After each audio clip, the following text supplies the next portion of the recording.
The Thunderstorms of Eden.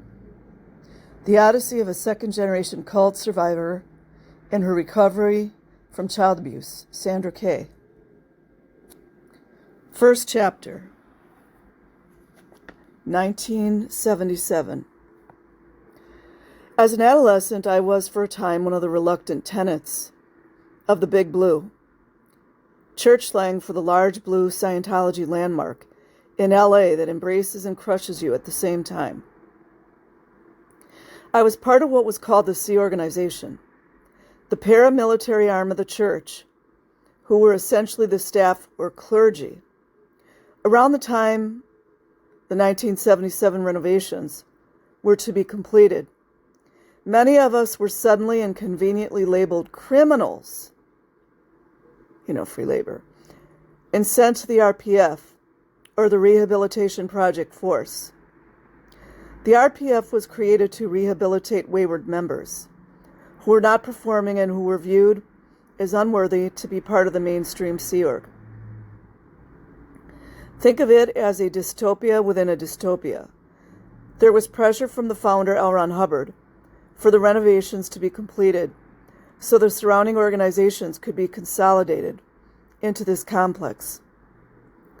Laborers were needed for this to happen, and miraculously around 200 of us were suddenly deemed to be criminals as a result of security checks or interrogations to determine our worthiness. As part of our rehab, we were segregated and stationed on the 7th floor. We were not allowed to use elevators. It was stairs only for us and running everywhere, so that after the fatigue of 18 or more hour days, we developed what was known as the RPF shuffle. It's also part of mind control. This was essentially labor camp where physics did not apply to your mental state, where there was no taste in the leftovers you ate, only the salt of shared saliva from the last person who had slobbered on your meal. Taste became another forgotten sense, much like hearing, because you were always going to be told the same thing anyway. Here, sanity like food was delivered in meager rations, mostly thrown in buckets to facilitate communal devouring. It was never entirely clear what the outcome of this rehabilitation was supposed to be. It was merely the idea conceived via a tortured mind to further its own agenda.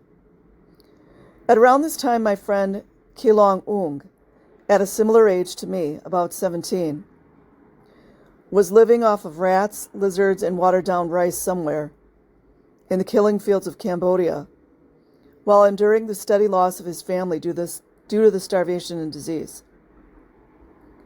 I was on the RPF, so all in all, my life could have been worse, but I had no clue where Asia was, let alone Cambodia. When I later visited in 2011, it was more like visiting a police cold case that had been reopened, with the Khmer Rouge denying any wrongdoing. Though the evidence of so many empty-eyed skulls and torture chambers suggested otherwise. All those skulls, hollow sockets, where eyes wandered and tears had been shed, we had to do the looking for them. I could have been any of them, victim or someone lost to the cause.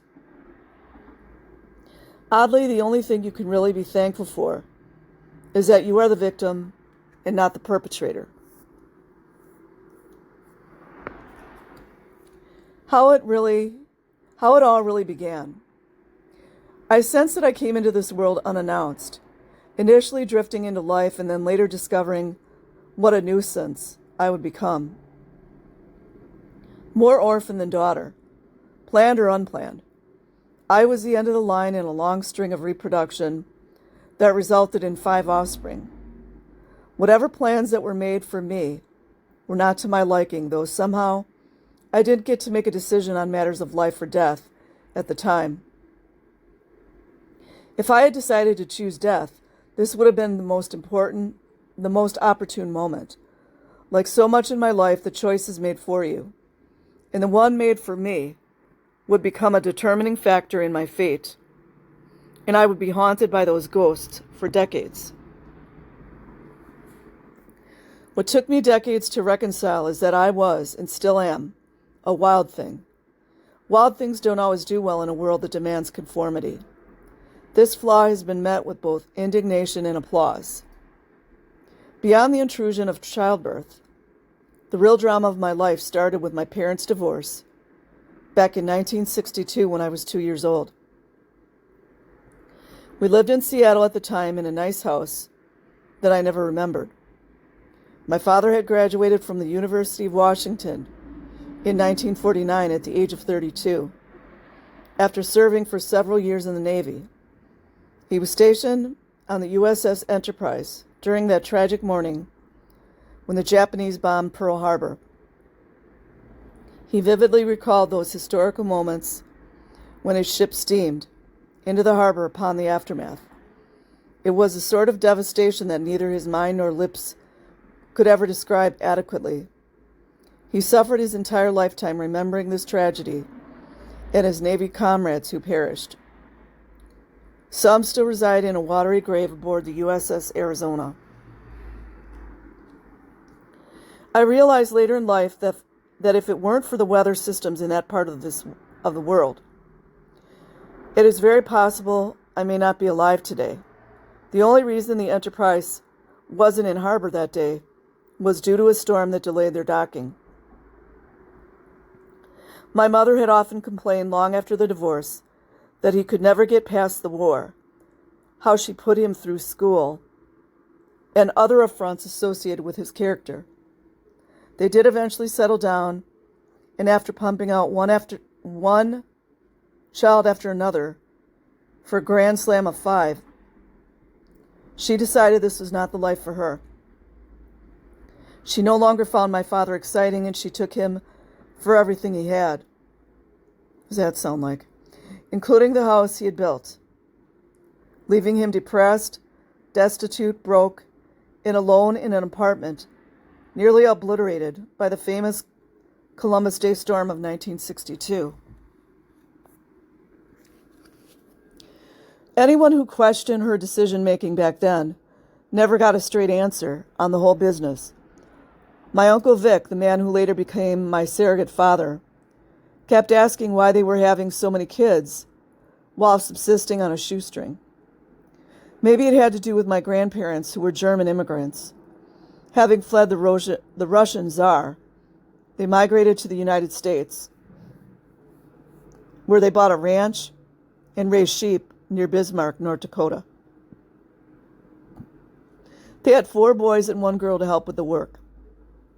The winters in the Dakotas were so severe, they had to bring the sheep and cattle into the barn so they would not freeze. The horses somehow survived by huddling together and collectively turning their butts to the wind. This was an anomaly Uncle Vic could never quite reconcile, and he considered sheep the stupidest animals alive, as they would simply tip over, freezing in their tracks. How cruel! If there was no human intervention. The horses, on the other hand, had an innate intelligence to guard themselves collectively against the onslaught of Mother Nature. My Uncle Vic broke tradition, and he had only 1 child. My aunt had 2 sons from a prior marriage. While they wished to have more children, as it turned out, their only biological child had developed a rather severe case of von Reckling-Hassen's disease, a genetic disorder where tumors form on the nerves. As a result, she has, over the years, had tumors removed from various parts of her body. Throughout her youth, her face and body became disfigured, and she now walks with a slight slant as she attempts to correct the ongoing imbalance caused by the burrowing insects of her condition. Yet, instead of being relegated to a life of washing dishes in some backwoods hotel, she became an astrologer, a sage of sorts, and makes a decent living at spiritual healing, astrology, and tarot cards in Eugene, Oregon, otherwise known as Hippie Town, USA. Jerry Garcia, the pop icon of the Grateful Dead, was born in Eugene. The state of Oregon proudly stakes claim to this little-known fact. My cousin has surrounded herself with compassionate bohemians who shelter her from an existence that could have easily abandoned her. Her mind, like her father's, is incredibly strong and inquisitive. The tumors had no say on that part of her body. Yet she would never have children or an intimate relationship, and the only borders she would travel beyond are the transcendent dominions of the spirit. She is adapted to a hermit-like existence that perhaps makes her better off than many of us. She's definitely more enduring than many humans I have encountered. From 1962 on, we resided as latchkey kids in Colville, Washington, along with the other 4,000 residents that included my aunt and my grandmother. It made sense that my mother would go somewhere where family could help support us. We were all crammed on bunk beds in a small bedroom. It was only a 2-bedroom house with 1 bath, so things were a bit cozy. I was stuck on one of the top bunks for a while. Why you would stick the youngest on the top bunk was beyond me, since I was pretty young at the time and could have easily rolled off and hurt myself. I do remember having issues with throwing up for a while, and being on the top bunk, it would sometimes land on whomever was below at the time. My mother would cram vitamins and cod liver oil down our throats, while lighting her cigarettes with the butt of the last one she just smoked. She eventually went to work at the bank, while my grandmother looked after me, and we did have the occasional babysitter drop in. I remember my grandmother very fondly as I would go to her house after kindergarten and she would feed me ice cream. She showed me how to double knot my shoelaces so they would never come untied, and she was brilliant at dissecting a carton of ice cream. By peeling down the edges to scrape every bit out. They were in square cartons back then. I'm not sure why I got such a privilege. I didn't know where the other kids were during that time, but it really didn't matter to me. When my grandmother eventually died from complications of a broken hip, when I was about 5, I was handed over to my cousins after school so I could be looked after. I threw a tirade and kept peeing myself, so that didn't last very long. I don't recall too clearly what happened after that, but I think that's where the piano lessons came in, and I found myself with a piano teacher after school. She owned a monkey, which was really strange considering we lived in a nowhere town, where owning a photo of Bigfoot made more sense. The monkey jumped and screeched constantly in a large cage in her living room. It certainly didn't have much room to move around, and I wondered why she had it in the first place. It somehow seemed fitting given the circus. That would be my formative years. But she was nice and fed me peanut butter sandwiches. I think that's pretty much what I subsisted on throughout my childhood. And Captain Crunch cereal, toast, and eventually Cheerios. When Pop-Tarts came out, that became the new steady diet. I can't recall what I ever had for dinner, which later became a solitary affair. The only time my mother ever cooked was on Thanksgiving, because my grandfather would come to visit. Once the piano lessons ceased, I was left to be free range as there wasn't anyone else to really look after me.